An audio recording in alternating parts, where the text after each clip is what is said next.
우리 크리스찬의 삶은, 다시 말해서 그리스도인, 신앙인의 삶은 믿음으로 시작해서 믿음으로 끝을 맺습니다.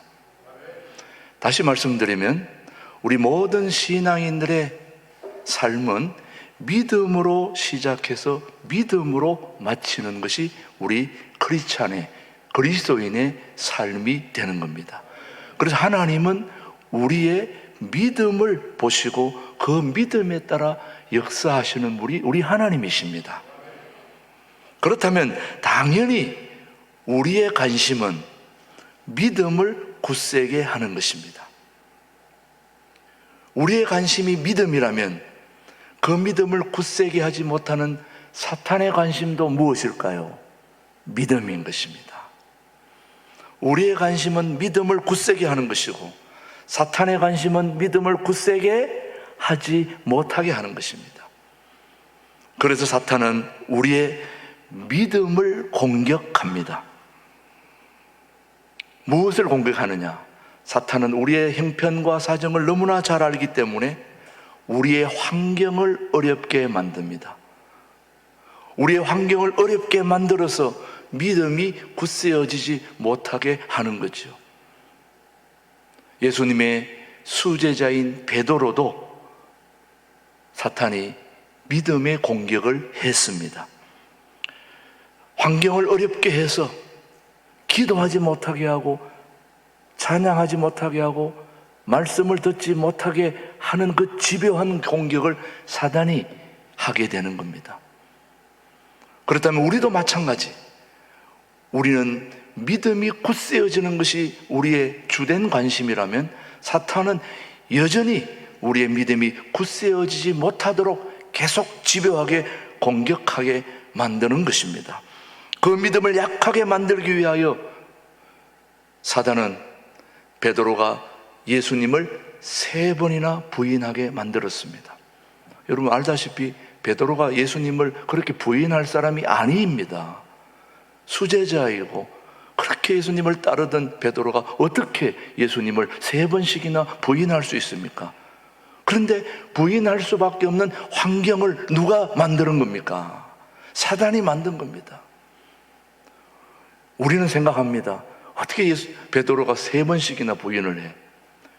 그렇다면 예수님을 따라다니는 수제자인 예수님 베드로가 3번 부인했다면 저와 여러분은 몇 번 부인할까요? 우리는 100번도 더 부인했을 것입니다. 장담하지 마세요. 아마 베드로가 3번 정도 했다면 우리는 뭐 100번도 더 부인했을 거예요. 환경이 그렇게 된다면.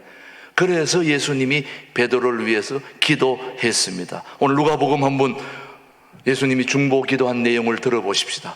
누가복음 22장 31절로 32절입니다. 시작. 시몬아 시몬아 베드로야 베드로야 이 말이죠. 보라 사탄이 너희를 밀가부르듯 하려고 요구하였으나 그러나 내가 너를 위하여 내 믿음이 떨어지지 않기를 기도하였노니 너는 돌이킨 후에 내 형제를 굳게 하라.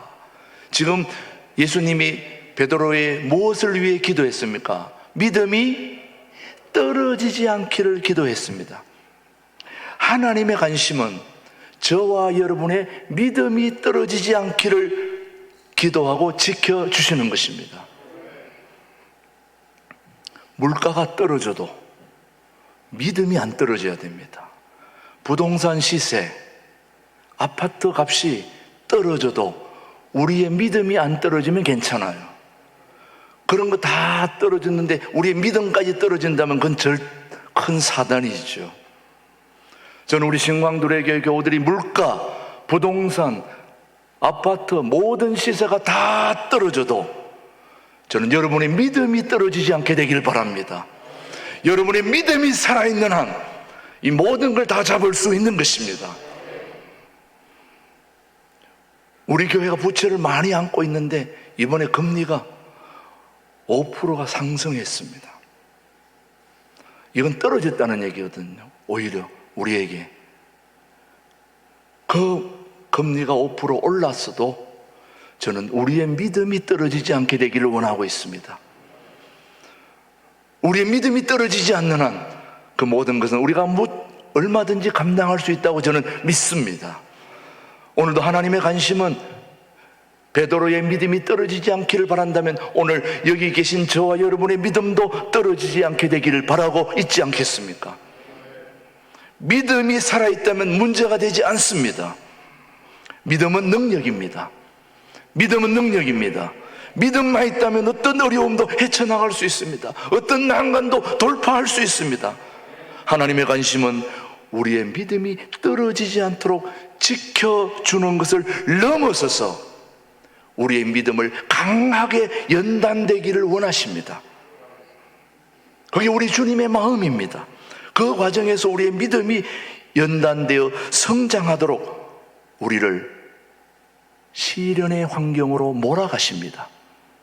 우리 모두의 믿음을 연단시키기 위해서 때로는 사업의 실패로, 질병으로, 인간관계가 깨어지고 또 말할 수 없는 그런 어려움으로 우리를 몰아가시는 이유는 그 어려움을 통해서 우리의 믿음이 굳세어지기를 원하는 것이 우리의 관심이고 하나님의 관심입니다. 그걸 우리가 안다면은 오늘 우리는 무척 행복한 사람입니다.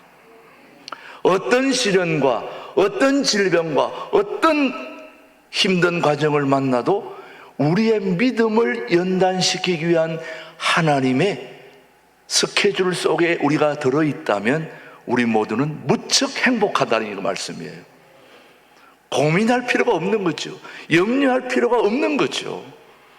하나님은 친히 자기가 선택한 이스라엘 백성, 온 세계의 나라가 얼마나 많습니까? 우리 나라가 다 정확하게 몇 개 나라인지 알 수 없지만은 그 많은 나라 중에서 하나님이 유일하게 어디 나라를 선택했습니까? 이스라엘 백성을 선택했습니다. 이스라엘 백성들을 이 세상에서 가장 뛰어난 하나님의 백성으로 만들기를 하나님은 원하셨습니다. 왜? 하나님이 선택했기 때문에. 그래서 하나님이 선택한 백성들은 믿음이 있어야 되는데 그 믿음을 강하게 하기 위해서 그들에게 허락하신 것이 바로 시련이었습니다. 어떤 시련이었을까요? 이스라엘 백성들이 애굽에서 400년 종살이하는 시련을 통과하게 했습니다. 우리는 일제 36년만 해도 어마어마한 기간이라고 생각했는데 이스라엘 백성들은 바벨론에 잡혀가서 70년, 애굽에 가서 몇 년? 400년. 이 어마어마한 기간입니다, 여러분. 한 제네레이션 400년이 100년이 텀을 4번이나 지나가는 이 어마어마한 애굽의 종살이를 이스라엘 백성들로 하여금 극복하게 통과하게 해 주시는 것은 어디까지나 그들의 믿음을 강하게 하려고 하는 하나님의 계획과 의도였다는 것을 그들은 몰랐습니다. 나중에 알게 된 것이겠지만 이미 죽은 후에 알 수도 있겠죠. 때가 찼을 때 하나님은 모세를 통하여 이스라엘 백성들을 애굽에서 출애굽시켰습니다. 그리고 그들을 인도하셔서 홍해바다 앞에까지 이르렀습니다. 홍해에 이르렀을 때 이스라엘 백성들은 자신들이 앞으로 갈 수도 없고 뒤로 빠질 수도 없는 진퇴양난에 빠진 것을 알았습니다. 여러분, 바다에 가보신 적이 있으십니까? 서해 바다에 가신 적이 있습니까? 동해 바다에 가신 적이 있습니까? 푸른 산호 바다는 아름답지만은 깊은 바다는 우리에게 두려움을 가져다 줍니다. 출렁이는 그 깊은 바다가 우리 앞에서 넘실거리고 있을 때 우리의 목숨을 앗아가려고 하는 그 순간에 우리가 건너야 한다면은 그건 두려움인 것입니다. 엄청난 힘든 것입니다. 앞으로 가려고 할 때 나갈 수도 없고 뒤에는 애국 군대가 쳐들어오고 이게 앞으로 갈 수도 뒤로 후퇴할 수도 이것을 진퇴양난이다 그렇게 얘기합니다. 위기에 빠진 걸 이스라엘 백성들은 알았죠. 어마어마한 시련입니다. 이럴 때 모세와 이스라엘 백성들은 큰 난관에 어려움에 직면하게 된 것입니다. 뒤에는 애국 군대가 쳐들어오고 앞에는 길을 막고 있습니다. 길이 막혀 있습니다. 이쪽으로도 이쪽으로도 앞으로 뒤로도. 이걸 사자성어로 사면초가라고 그럽니다. 어디로도 나갈 수 없는 그런 길이 바로 사면초가입니다. 어떻게 홍해라는 장애물을 극복할 수 있을까요? 어떻게 길이 보이지 않는데 어떻게 그 길을 만들어 나갈 수 있을까요? 그 비밀을, 영적 비밀을 오늘 말씀은 우리에게 보여주고 있는 것입니다. 저나 여러분이나 인생 여정에서 때로 말할 수 없는 큰 어려움을, 난간을 만날 때가 있는 거죠. 난간은 다른 말로 말하면 장애물입니다. 육상 경기 중에서 제일 가치가 있고 크게 비중을 두는 경기가 바로 장애물 경기입니다. 그냥 달려도 힘든데 장애물을 뛰어넘어 달릴 수 있는 것은 엄청난 어려움입니다. 장애물이 넘어지고 하면서도 계속 넘어서 마지막 골인 지점까지 가야 되는데 우리의 인생에도 그런 장애물들이 있다는 거죠. 그런 엄청난 장애물을 만났을 때 우리는 어떻게 해야 될까요, 여러분? 난관, 이거는 국어사전에 찾아보면 지나가기 어려운 곳, 힘든 곳, 그 어려움을 난관이라고 합니다. 이 어려운 난관, 힘든 이것을 우리가 극복해야 될 과제가 우리 앞에 있는데 모세는 이 난관을 어떻게 돌파했는지 오늘 본문 말씀은 우리에게 말하고 있습니다. 출애굽기 14장, 자, 해답을 한번 찾아봅시다. 21절 뭐라고 얘기했는지 시작. 모세가 바다 위로 무엇을 손을 내밀매 여호와께서 큰 동풍이 밤새도록 바닷물을 물러가게 하시니 물이 갈라져 바다가 마른 땅이 된지라.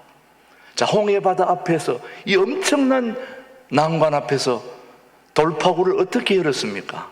모세가 뭘 내밀었다고요? 손을 내밀었다 이거예요. 손을. 신앙생활은 손을 내미는 것이고 손을 드는 것입니다. 오늘 일부 예배 가족들에게 감히 말씀드립니다. 우리의 신앙생활에서 어려움이 왔을 때 우리가 해야 될 유일한 하나는 하나님께 손을 들어야 되는 것입니다. 모세가 손을 내밀 때 홍해가 갈라졌듯이 우리 앞에 어려움이 오면 손을 드는 것입니다. 손을 든다는 것은 무엇을 얘기하는 거냐? 항복하는 겁니다. 여러분, 전쟁이 났을 때 손들어 할 때 손 들지 않습니까? 손을 들었다는 것은 뭐 했다는 얘기입니까? 항복했다는 얘기입니다. 나는 더 이상 싸울 게 없다. 더 싸울 뜻이 있으면 손 안 들죠. 싸워야 되죠. 항복했다. 내가 손을 든다는 것은 모든 걸 하나님께 맡긴다는 얘기입니다. 내가 손을 든다는 것은 하나님의 전능하신 손을 의지하는 것입니다. 어려움을 당했을 때 여러분 어떻게 하십니까? 손을 들어야 됩니다. 항복해야 됩니다. 전능하신 하나님 손에 맡겨야 됩니다. 손을 든다는 것은 하나님이 우리를 위하여 대신 일하도록 기회를 드리는 것입니다. 손을 든다는 것은 기도하는 것입니다, 여러분. 손을 들고 기도하지 않습니까, 우리가?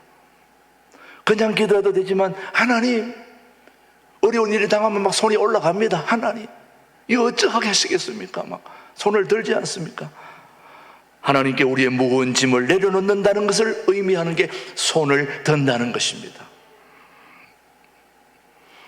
어떤 분이 참 유명한 말을 했습니다.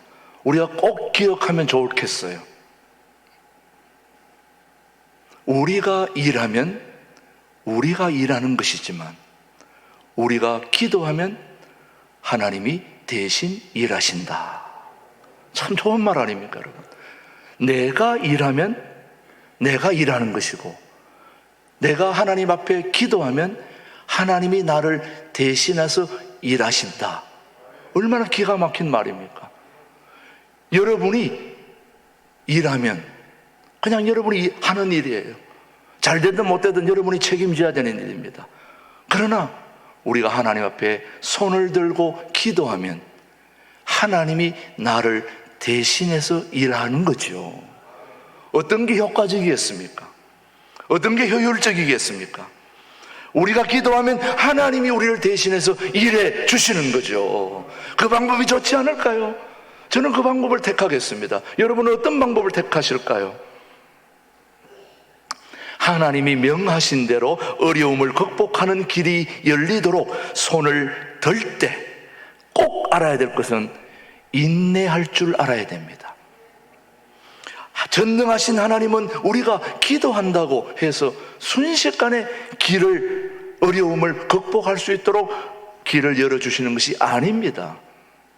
우리 하나님을 엘샤다이 하나님이라고 그럽니다. 하나님, 전능하신 하나님, 못할 것이 없고 안 이루실 것이 없는, 모든 걸 다 하실 수 있는 창조의 하나님이지만, 그렇다고 해서 우리가 기도할 때 모든 일을 순식간에 다 이루어 주시는 분이 우리 하나님이 아니라는 것이죠. 우리 하나님은 일정한 원리와 절차를 따라서 일하시는 분이 우리 하나님이세요. 하나님은 무질서의 하나님이 아니고 질서의 하나님이십니다. 우리 하나님은 무슨 하나님이라고요? 질서의 하나님이십니다. 여기서 기도한다고 저기서 기도한다고 오케이 막 해주시는 분이 아니라 일정한 원리와 절차를 따라서 모두에게 좋은 방법을 택하는 분이 우리 하나님이십니다. 그걸 알아야 되는 거예요. 하나님은 일정한 원리와 절차를 따라서 우리에게 길을 열어주시는데, 우리에게 꼭 필요한 것이 바로 두 글자로 인내입니다. 인내는 기다리는 것이거든요. 꼭 기억하셔야 됩니다. 하나님이 홍해를 갈라주실 때에 어떻게 갈라주셨습니까? 한 번에 쫙 갈랐습니까? 밤새도록 동풍을 해서 바다를 갈르셨습니까? 아마 여러분 영화를 보신 분들은 막 모세가 지팡이를 탁 내리치니 물이 쫙 갈라지는 건 영화나 가능한 거지, 실제는 그런 게 아니에요. 밤새도록 동풍이 와서 바닷물을 말려서 홍해가 갈라진 거라는 것을 기억하셔야 됩니다. 모세가 손을 내밀고 항복하고 기도했다고 해서 금방 쫙 갈른 게 아니라 하나님이 밤새도록 동풍을 보내서 물이 갈라지는 동안 이스라엘 백성들이 뭐 했을까요? 인내하며 기다려야 했던 거죠. 하나님은 전능하신 하나님이십니다. 동시에 지혜로운 분이 우리 하나님이세요. 우리 하나님의 관심은 지금 모세의 믿음을 키우고 이스라엘 자손의 믿음을 키우기 위해서 그들을 진퇴양난의 어려움에 몰아가신 겁니다. 왜 하나님이 이스라엘 백성들을, 모세를 골탕 먹이려고 홍해 바다로 데리고 갔을까? 여러분요, 그런 하나님 아닙니다. 여러분 잘 아셔야 됩니다. 우리 하나님은 여러분들을 골탕 먹이기 위해서 사업도 부도내고 암도 걸리게 하고 또 사업에 도산뿐만 아니라 인간관계도 깨트려버리고, 그래 한번 골탕 먹어봐라, 이런 하나님이 아니에요. 우리 하나님은 관심은 저와 여러분의 믿음을 강하게 하기 위해서, 믿음을 연단시키기 위해서 어려움을 주는 거예요. 그걸 안다면 우리 하나님을 조금 알고 있는 거예요. 여러분들은 이제 아이고, 하나님이 무슨 내가 이렇게 마음에 안 든다고 나를 이렇게 골탕 먹이십니까? 이렇게 하면 하나님을 모르는 거예요. 예, 여러분, 하나님은 문제를 빨리 해결해 주시는 데 관심이 있는 게 아니에요. 우리 하나님은 모세와 이스라엘 백성들의 믿음을 키워주시는 데 관심이 있단 말씀이죠. 저는 그걸 꼭 여러분에게 말씀드리고 싶어요. 오늘 여러분이 그것만 알았다면 오늘 설교 잘 들은 거예요. 하나님의 관심은 뭐에 관심이 있다고요? 믿음에 관심이 있다는 거 꼭 기억하시는. 왜? 믿음이 우리의 시작과 마지막이니까. 새 하늘과 새 땅, 하늘에 들어갈 때 뭘 가지고 들어가요? 믿음을 가지고 가는 거예요. 천국의 마스터 키가 믿음이에요. 그러니까 제가 믿음을 이렇게 자꾸 강조하고 있는 겁니다. 사랑하는 교우 여러분, 앞으로도 직면하게 될 많은 어려움을 믿음으로 극복할 수 있는 원리를 가르쳐 주는데 우리 하나님이 관심이 있다는 걸 여러분이 좀 아시기를 바랍니다. 하나님께서는 어려움을 극복할 수 있는 길을 열어주시는 과정에서 우리에게 가르쳐 주시는 원리가 한 두세 가지가 있는데, 그 원리를 여러분이 조금 이해한다면 신앙생활에 굉장히 도움이 될 겁니다. 첫 번째, 어려움을 극복하기 위해서는 축적된 힘, 쌓여있는 힘이 필요합니다. 한 번에 뭐를 다 하려고 해서는 안 됩니다. 힘을 모아야 됩니다. 힘을 모아야 됩니다. 자, 여러분, 홍해를 가르고 마른 땅을 만들어 길을 내고 바다 양쪽에 벽을 만들기 위해서는 엄청난 힘이 필요하지 않겠습니까, 여러분? 오늘 아침에 여러분이 교회 오시기 전에 샤워하셨죠? 머리도 뭘로 말리셨어요? 드라이기로 말리셨죠?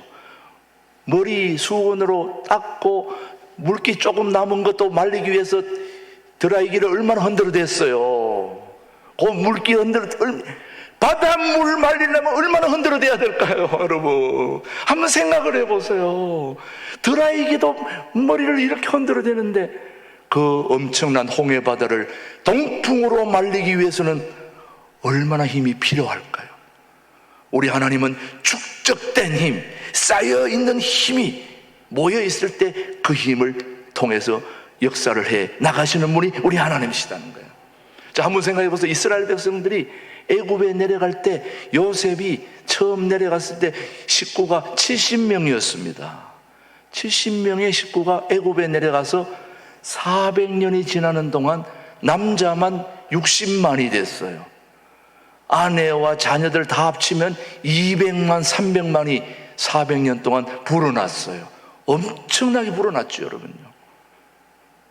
제가 오래전에 남양만에서 경제적인 도움이 될까 해서 지렁이를 키웠었는데, 이 지렁이는 자웅동체라서 암놈, 놈이 없어요. 둘이 붙으면 그냥 막 새끼가 막 무지하게 나는 거예요. 기하급수적으로. 얼마나 막 바글바글 번식력이 좋은지 그냥 길만 터놓으면 또 가고 손을 집어넣으면 손이 막 마사지가 얼마나 잘 되는지 몰라요, 지렁이가. 제가 보니까 이스라엘 백성들은 지렁이보다 더 번식력이 좋았던 것 같아요. 어마어마하게 이 300만이나 여러분 된다는 거, 이 쉬운 일이 아닙니다. 하나님은 이스라엘 자손의 수가 찼을 때에 모세를 통하여 이스라엘 백성들을 출애굽시킨 분이 우리 하나님이십니다. 한번 출애굽기 3장 1장 5절로 7절 말씀 한번 보십시오. 시작. 야곱의 허리에서 나온 사람이 모두 70이요 요셉은 애굽에 있었더라. 요셉과 그의 모든 형제와 그 시대의 사람은 다 죽었고 이스라엘 자손은 생육하고 불어나 번성하고 매우 강하여 온 땅에 가득하게 되었더라. 70명이 내려가서 3,400만이 되었으니 얼마나 대단하게 번성했습니까? 하나님은 그렇게 하나님이 원하시는 수가 찼을 때 하나님은 역사를 하시는 분입니다. 그래서 하나님은 이스라엘 자손이 창성하고 심히 강대하기까지 기다리신 거죠. 우리 하나님은 축적된 쌓여있는 원리를 따라서 일하시는 분이 우리 하나님이십니다. 홍해를 가르실 때 밤새도록 그 동풍을 불러 바닷물을 물러가게 하는 거죠. 축적된 쌓여있는 힘이 모아져서 그렇게 이루어지는 것입니다. 이 쌓여있는 힘은 하나님의 원리입니다. 여러분, 이 축적의 원리, 쌓여있는 삶의 원리를 아는 사람은 하나님의 원리를 소홀히 할 수가 없는 것입니다. 여러분, 산속에 가서 보시면 알지만 거대한 숲도 작은 씨앗으로부터 시작되었다는 걸 아셔야 됩니다. 바닷물도 한 방울의 물방울로부터 시작되어진 것이라면 겨자씨만한 믿음만 있어도 이 산을 저 산으로 옮길 수 있다고 주님은 말씀하셨습니다. 겨자씨만한 믿음으로 천국에 가는 거예요. 그러니 우리는 작은 것을 소홀히 하면 안 되는 것입니다. 어려움을 극복하기 위해서는 축적된 쌓여있는 힘이 필요하다는 걸 여러분 꼭 기억하시기를 바랍니다. 두 번째 하나님의 원리, 어려움을 극복하는 길이 열리기 직전이 가장 어둡다는 걸 기억해야 됩니다. 자, 하나님이 길을 열어주신다는 말씀을 따라서 모세가 손을 들긴 하였지만 그들이 본 것은 동풍이었습니다. 하나님이 말씀하셔서 손을 들었는데 모세가 하나님께 항복하고 손을 들었는데 하나님이 금방 바닷물을 쫙 갈라주신 게 아니라 그 앞에는 동풍, 바닷물만, 바람소리만 들렸다는 거예요. 오늘 바로 이와 같은 사실을 여러분들이 아신다면은 우리가 어떤 질병에 또 큰 사업의 어려움에 당해서 하나님께 손을 들고 하나님 해결해 주십시오 해서 내일 아침에 쫙 해결해 주는 그런 하나님이 아니라는 거예요. 하나님이 여러분의 믿음을 키울 때까지는 기다리시는 거예요. 기다리고 인내해야 되는 것입니다, 여러분. 태풍을 경험해 보신 적이 있으십니까, 여러분? 오늘 동풍이 밤새도록 홍해를 가르셨는데 태풍, 바람, 저는 태풍이 수시로 오는 지역에 오래 살았기 때문에 바람의 위력이 얼마나 대단하다는 걸 저는 너무나 체험을 많이 했어요. 그것도 초저녁이 아닌 밤 12시 넘어서 어마어마한 바람이 불면은요, 그 바람 소리만 들어도 소름이 끼칠 정도입니다. 쉑쉑하고 막 윙윙 하는 바람이 나오면요, 정말 집이 다 날아갈 것 같아요. 밤새도록 굉장히 초조한 마음으로 기다리면서 눈을 뜨고 나오면은 사라져버리는 겁니다. 우리 하나님이 홍해를 가르실 때에도 바로 모세가 손을 들었으면 빨리 확 갈라줘야 되는데 밤새도록 바람으로 난리를 그냥 치면서 바닷물을 갈라 놓으실 때까지 모세와 모든 백성들은 뭐 해야 됐습니까? 인내하고 기다려야 되는 거죠. 그래서 일이 이루어 직전 그 새벽이 가장 어둡고 가장 힘든 것입니다. 큰 동풍이라고 하였습니다. 하나님이 홍해를 가르실 때 그때가 언제였는지 출애굽기 14장 24절 말씀을 한번 보십시오. 시작. 언제요?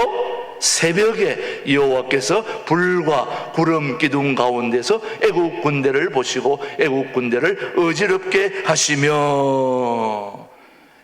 모세한테 초저녁에 만나서 손을 들고 기도했는데 언제 갈라졌습니까? 새벽에 갈라진 것입니다, 여러분. 새벽. 하나님이 일하시는 건 새벽입니다. 하나님은 새벽까지 기다리신 거예요. 물론 밤새 이스라엘 백성들을 위하여 큰 동풍을 보낸 분도 하나님이시죠. 그렇지만 하나님의 능하신 손을 펴신 순간은 바로 새벽인 것입니다. 새벽 기도가 중요한 이유가 새벽에 하나님이 역사하시기 때문에. 우리 예수님도 새벽에 부활하셨어요. 그거는 새벽 기도 나오신 분들만 압니다. 제가 새벽 기도 나오라고 얘기하지 않겠습니다. 새벽은 너무너무 중요합니다. 새벽에 역사가 일어나거든요, 여러분. 우리 하나님의 관심은 여러분들의 믿음이 강해지기를 원하시는 겁니다. 하나님의 능하신 손을 펴신 순간은 바로 새벽이라는 것을 여러분이 잊지 마시기를 바랍니다. 한 가지 더 기억하십시오. 어려움을 온전히 극복하기까지는 인내해야 된다는 걸 한 번 더 강조합니다. 뭐 해야 된다고요? 인내해야 된다. 인내. 모세가 홍해가 갈라졌다고 해서 일이 다 끝났다고 생각하지 않았습니다. 이스라엘 백성들이 홍해를 다 건넌 후에 뒤에 누가 따라오고 있었습니까? 애국 군대가 따라오고 있었습니다. 여러분, 이스라엘 백성들이 지나가면 애국 군대도 지나오는 거 아닙니까? 그러면 갈라지면 뭐합니까? 그래서 오늘 모세가 손을 들었다가 홍해가 갈라지니까 손을 내리고 있다가 다시 손을 올렸을까요? 내렸을까요? 다시 손을 올려서 들으라고 그래서 다시 손을 들은 것입니다. 들었더니 갈라진 물이 다시 합쳐진 것입니다. 여러분, 갈라놓는 것도 중요하지만 갈라놓으면 어떻게 갈랍니까, 여러분? 합쳐야죠, 여러분. 여러분, 수술할 때 배 갈라놓고 그냥 끝내면 됩니까, 안 됩니까? 갈랐으면 다시 합쳐야죠. 합치는 것도 더 중요합니다. 우리 출애굽기 14장 26절로 한번 보십시오. 뭐라고 얘기했는지. 시작. 여호와께서 모세에게 이르시되 내 손을 바다 위로 내밀어 물이 애굽 사람들과 그들의 병거들과 마병들 위에 다시 흐르게 하라 하시니, 그 다음 여호와 모세가 곧 손을 또 바다 위로 뭐하매 내밀매 새벽이 되어 바다의 힘이 회복된지라. 애굽 사람들이 물을 거슬러 도망하나 여호와께서 애굽 사람들을 바다 가운데 엎으시니 시작. 물이 다시 흘러 병거들과 기병들을 덮되 그들의 뒤를 따라 바다에 들어간 바로의 군대를 다 덮으니 하나도 남지 아니하였더라. 참 기가 막힌 일이죠. 하나님의 역사는.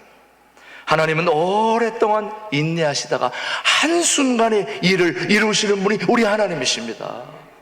오래 기다리시다가 힘이 축적되면 한순간에 거대한 힘으로 놀라운 일을 이루시는 분이 우리 하나님이시죠. 우리 하나님은 우리가 기도한다고 금방 무엇을 하는 분이 아니라 70년이 지난 후에, 400년이 지난 후에 한 번에 모든 일을 이루시는 분이 우리 하나님이십니다. 그걸 아신다면 우리 모두는 그때까지 뭐 해야 될까요? 인내해야 되는 것입니다. 그 인내하는 기간은 내가 정하는 게 아니라 누가 정하는 겁니까? 하나님이 정하는 거죠. 하나님은 우리가 직면한 어려움을 극복할 수 있는 길을 열어주신다는 말씀을 여러분이 기억하시면서 하나님이 일하시는 방법은 너무나 신비롭습니다. 자, 자세히 보세요. 이스라엘 백성들에게 그렇게 두려움으로 다가왔던 바다가 무슨 바다요? 홍해바다였습니다.